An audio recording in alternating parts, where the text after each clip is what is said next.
If you do not submit to the Holy Spirit, it will be like a man driving a beautiful car but not holding the steering. And this steering of destiny is too complicated for you to hold it. You are too small. Your hand is too small. You will not even be able to turn it. And when you insist that I will hold it and run my life my own way, very soon you see another hand bigger than your own running you to a ditch. That's Satan for you. Are we together? Let me tell you the truth. Allow God lead you by his Spirit. Trust his leadership. You submit to the Holy Spirit the same way you gave your life to Christ. That from this day, Spirit of the living God, I trust you as the Spirit of the Father, and I submit to your leadership. I submit to your leadership to guide me, to speak to me, to help me. I am unable to make destiny work my own way. I've tried and tried and it does not work.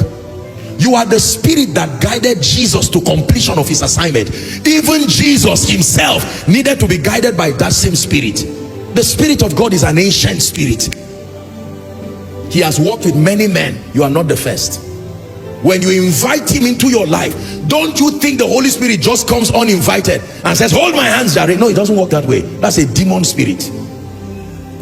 Even if it's after 10 years, he will stretch his hands and say, give me a chance to produce the glory of God out of your life. And you will argue and say, I want to do things my own way. After you go around and waste time and waste destiny, you still come back to the same point, and you will see the loving Spirit say, I can make this journey easier for you. For someone tonight, you came to church and God is telling you this carnal approach to life, using guesswork. Are we together? Oh, this one, Abuja, Lagos, Abuja, Lagos. Let me count 5. 1, 2, 3, 4, 5. It's Lagos. You will ruin your life that way. This kind of superstitious living, you cannot risk your life and the destinies of people just using intelligence. What if you know better and you find out you made a mistake? No. The Holy Spirit for you. When he holds you, you will start one journey after another. It will not make sense. So when he starts, remember I told you, he will disrupt a lot of your plans. You will not even understand your own life yourself. The only thing is that you know he's leading me. But as he leads you through all of that darkness, all of a sudden you will start seeing a ray of light. And that light, and through the foolishness of your submitting to him, it may take a few years, but you now begin to see the beauty and glory that comes out of your life. And people will turn and say, I used to know this sister. My God, we thought this sister was a total failure. Look what God has done. Look what God has made out of his life, out of her life. Let me speak to someone here before I continue. You have run your life your own way. Listen, you came to church because God is telling you this is the stubbornness that got your grandfather where he was. God gave him a chance, he rejected it. For some of us, God came to our parents and said, can I help you? You don't know the road. There used to be an old hymn we used to sing in a seminary. My God knows the way through the wilderness.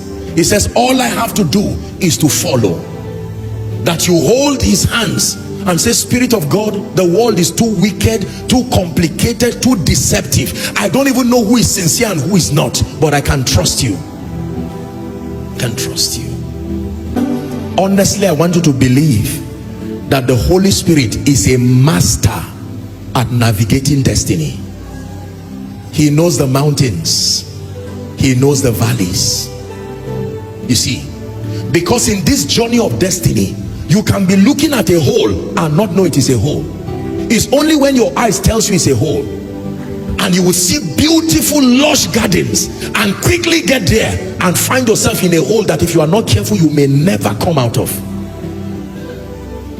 There are many people who have entered pits in destiny, pits in ministry, pits in family. Only God can bring them out, because they have decided that they will stubbornly run their lives by themselves.